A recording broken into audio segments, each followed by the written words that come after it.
name's Jason. I'm the founder of FreeCPAPadvice.com and the founder and moderator of FreeCPAPadvice.com/forum. Did I already say I'm a sleep tech? I can't remember. I don't know. Anyway, also the producer. God. You know what? I just turned 40 and I swear my brain has gone like out the door. I can't even keep a straight thought anymore. I don't know. So something I like to do every now and then is answer questions that I get. And a question that I actually have been getting since the inception of this entire idea. God, is inception even the right word? Oh! Anyway, something people ask me a lot privately on either my forum or privately off of YouTube is, hey, you know what? I love your videos. I'm so glad you do it with just a conversational tone. And hey, why do you do this? And I'll give them a little response of, you know, blah, blah, blah. But I thought I'd just do a video. Now, why did I start FreeCPAPadvice.com and why did I start doing these videos?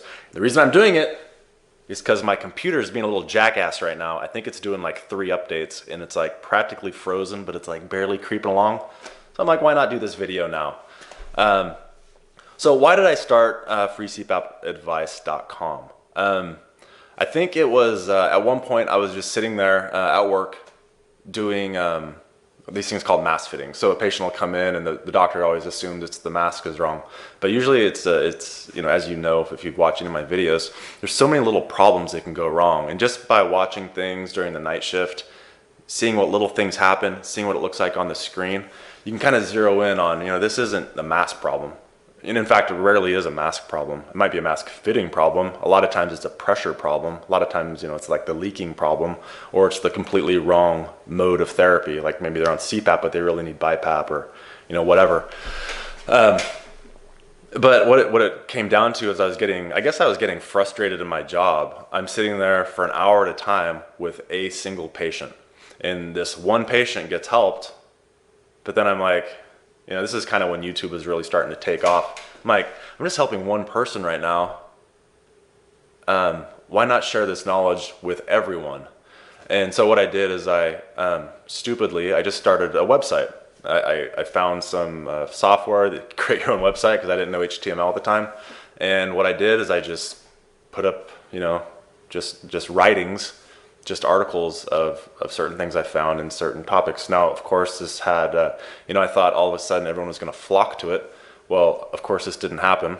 And so I said, you know what?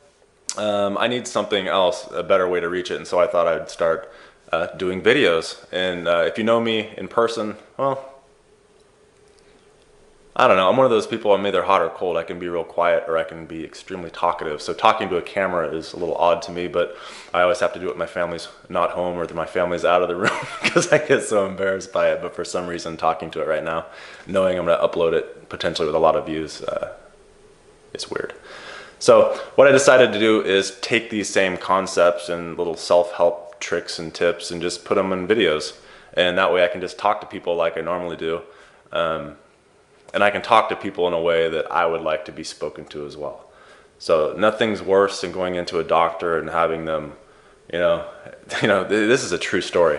Hey doctor, can I don't know if you know this, my thyroid died on me. So I was wanting to know if I could take thyroid medication with a certain other type of medication, right?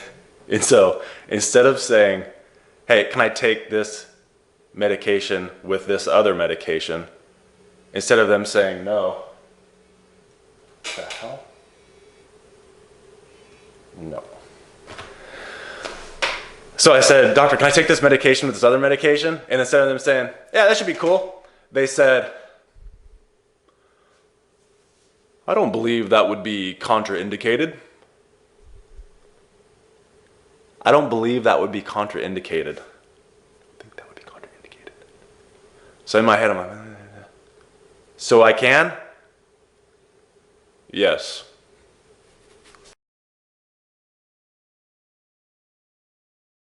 And I was like, God, you know, there's got to be a better way to reach more people.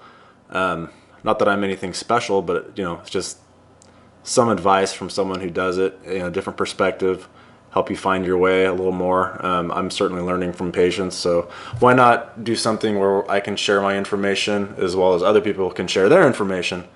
Wouldn't that make for a nice symbiotic relationship? So really that was the whole point of it. I was just frustrated in only being able to reach one person at a time, and it seemed to be the whole support system for people using CPAP was collapsing, if there ever was one. And I thought, hey, why not try to do something about it? I was also active on forums at this time, and quite honestly, I didn't care for the vibe. It seemed to be more of a us versus them. God, there's a bird quacking its head off out there. Shut up, bird.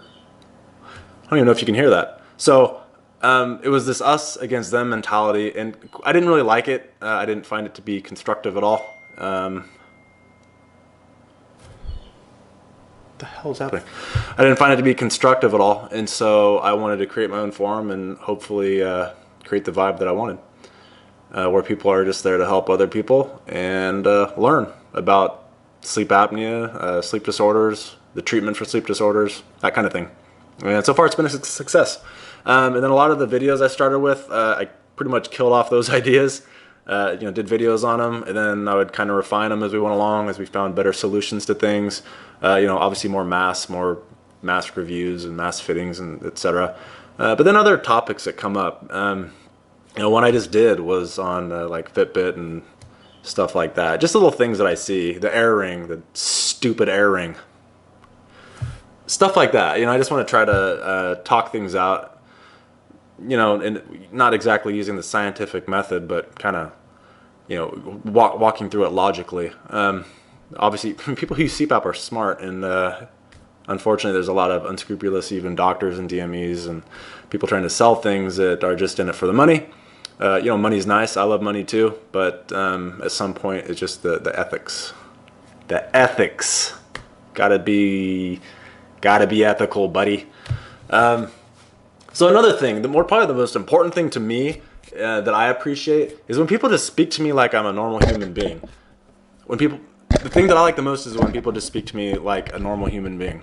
Nothing bugs me more than when people use jargon and try to tell me and show me how smart they are with their big 50-cent words. I just want to understand what's happening. If you could give me examples and analogies that present the information in a way that I can understand, I always appreciate that. And so in turn, that's what I'm trying to do with the concepts of PAP therapy, sleep disorders, and that kind of thing. What the hell is happening? My house is beeping and bonking, and there's birds twittering and stuff. That's pretty much it. I have ads on there in a donate button, and I do that because it does take up a lot of time. I also like to use the money to buy new video equipment. The camera I'm using right now, I just got a new microphone as well, so hopefully the audio is better. I know that was a problem in the past, so I just kind of use it to improve it, kind of push it back into it. I don't know. There's a lot of people, it's called free CPAP advice for a reason. I like to keep it free. I don't want you to have to pay anything if you don't want to. If you want to donate because you got something out of it and it totally saved you time and it was cheaper than a copay or whatever, I would love it. It makes me happy. Who doesn't like getting money donated to them because they're appreciated? But it certainly isn't necessary. I have the ads on there because the ads, hopefully generate enough revenue that it can help keep me going. But it does. It takes up a lot of time. But do I do it only for the money? No, absolutely not. I had a gentleman contact me saying, "What's your business plan? Where are you going with this? Do you hope to grow your business?" And I said, well, first of all, this isn't a business. It's a service. It's something I enjoy doing. I think it's a nice thing to do. But mostly I do it because I enjoy it and I like sharing the information. I have a big family, a lot of teachers in it. So maybe I have the teacher gene and I just enjoy sharing information. I like learning from others. I enjoy it.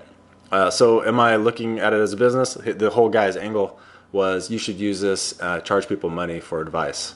Well, being called free CPAP advice to turn around and charge people for that advice seems pretty stupid, but maybe I am stupid. I don't know. But that's me. So that's really the reason behind it. I enjoy sharing information. I wanted to create a website. I'm starting to like doing videos, and I've met some pretty cool people. online, but you still feel like you know them. So anyway, I welcome you to join the forum. It's freecpapadvice.com/forum. Comment on this video. Tell me why you hate my guts. Whatever. Anyway, thanks for tuning in. Bye.